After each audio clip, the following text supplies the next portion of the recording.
T-Mobile was a good company when they started, um, due to the fact that they don't explain their contracts very well.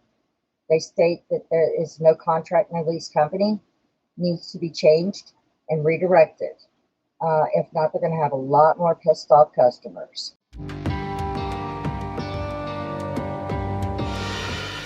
The big problem is when I went through T-Mobile, um, I started with them 3 years ago, and things went real well. And then my youngest daughter moved to Kentucky for a better job. Okay, fine. When she got there, signal was crap. So we held on and held on, and then my son followed her not long after. And we found out they were merging with Sprint. Well, they said, just hold on a little longer. We'll see if that picks up their signals in it. Well, we found out that they were looking at possibly another 6 years before Kentucky gets any kind of signal. Now, their Tech One guy, which is the highest on the level, told me get their phones and turn them in. Okay, fine.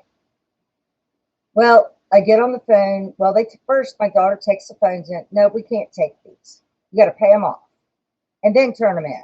Oh, pay them off and then turn them in? I don't think so. So I get on the phone and I'm talking to them. Well, you have a lease.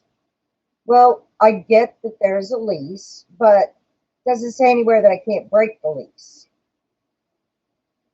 Even especially since I have a Tech One guy that says you can break your lease because there's no signal there.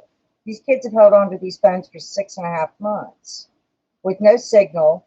Daughter's in healthcare. She has to have a phone, especially during pandemic. Tell them I said turn the phone in. Okay. So I'm still battling with T-Mobile, trying to get them to take these two phones back.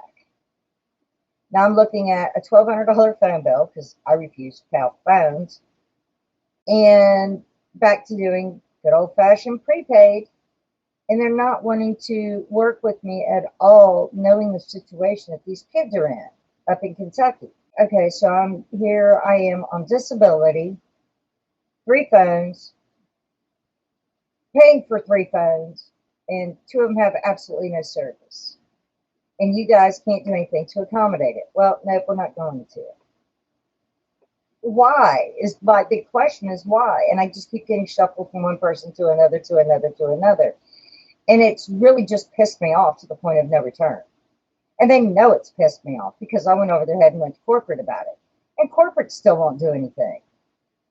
And I'm like, geez, I went from Ohio where I had crappy service with T-Mobile when I first started and moved to a state where they had good service for you people. And now I'm getting the short end of a stick over all this? I don't think so. It's just stupid.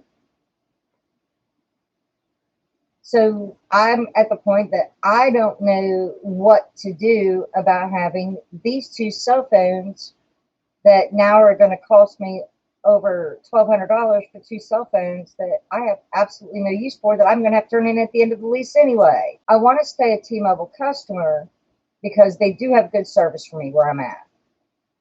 But the thing is they've got to understand that when my kids went up there and I talked to all these tech support people and they're telling me they're looking at 6 years, take the phones back. These phones are in good condition. They've both been kept in cases.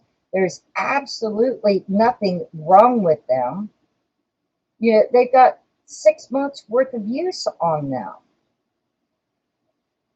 Why can't you take them back, recycle them like you do everybody, like you're going to do with them at the end of the year anyway?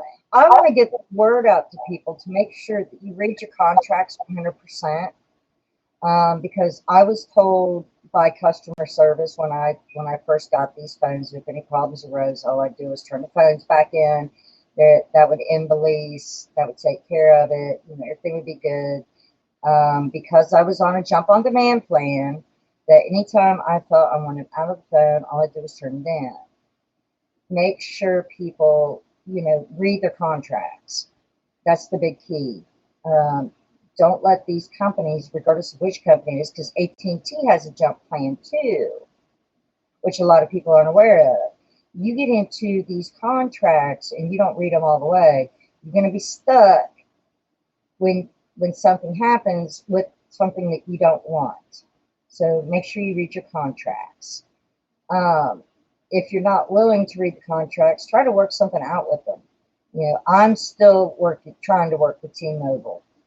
Um, Hopefully, we'll be able to come to some sort of agreement. I hope. I found out about pissed off consumer Googling somewhere to tell this to, because buyers need to be aware of whatever they're getting into. T-Mobile's supposed to be a no contract thing, which is a lie. You still have a contract regardless. Um, you don't have a service contract, but you have a cell phone contract, which is something that they don't promote. Um, when I went to them, there's no contracts, no leases, no nothing. Just pay on the phone, plus pay it off, or turn it in when you're done. And that's not the case. So you need to really look into these companies. If I would have known it was going to be this way, I would have stayed with Straight Talk or some other little prepaid plan and bought the same kind of phone I have now with no headaches. Which is the bottom line. Don't listen to the big major companies, because they'll tell you whatever they need to tell you to get you into them. It's simple.